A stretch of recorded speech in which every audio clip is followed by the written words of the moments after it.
Hey guys, Jim here with another video in my 5 movies that I think you should see. This is the 7th installment of this series. But before we begin, if you like what you see, please give me a like, a possible subscribe, and drop comments below.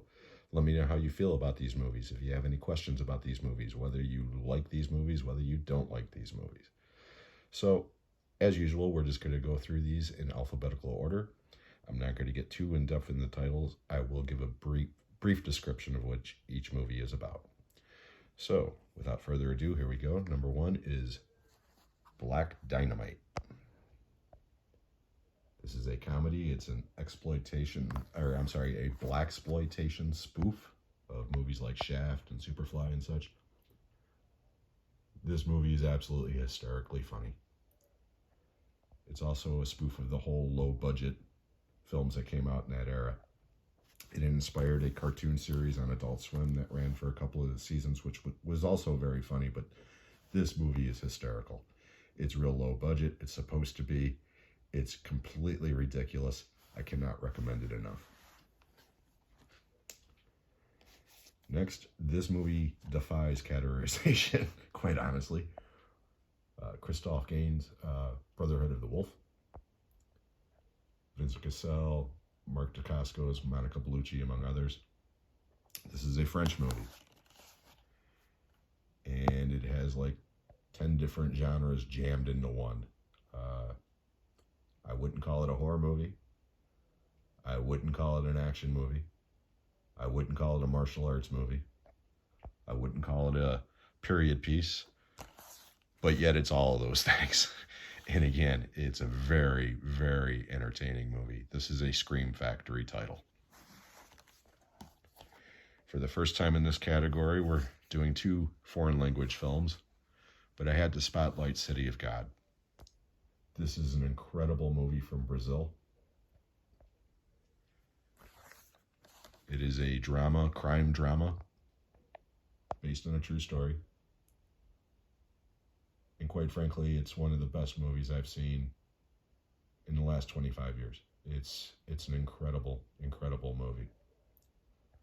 I cannot recommend it enough. Out of the 5 movies in this list, this one is definitely the best. Please check out City of God. It is a great movie. Next, we have a suspense thriller from the 70s, Coma. This was based on the novel by Robin Cook, and this one was actually directed by Michael Crichton.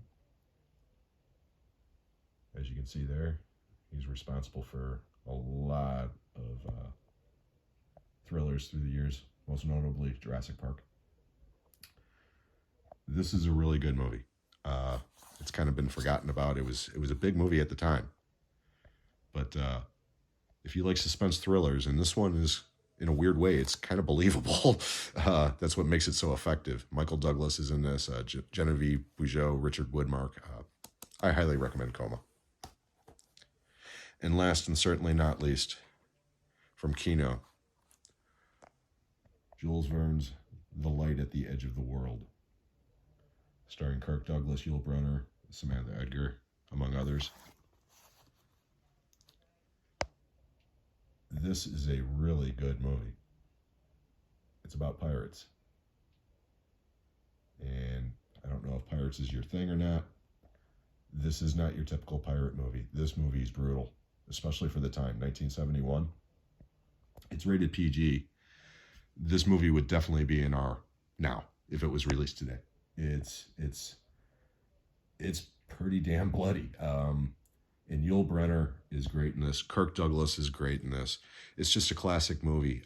I never heard of this movie until I was listening to the Quentin Tarantino Video Archives podcast. And this was one of the movies they were highlighting.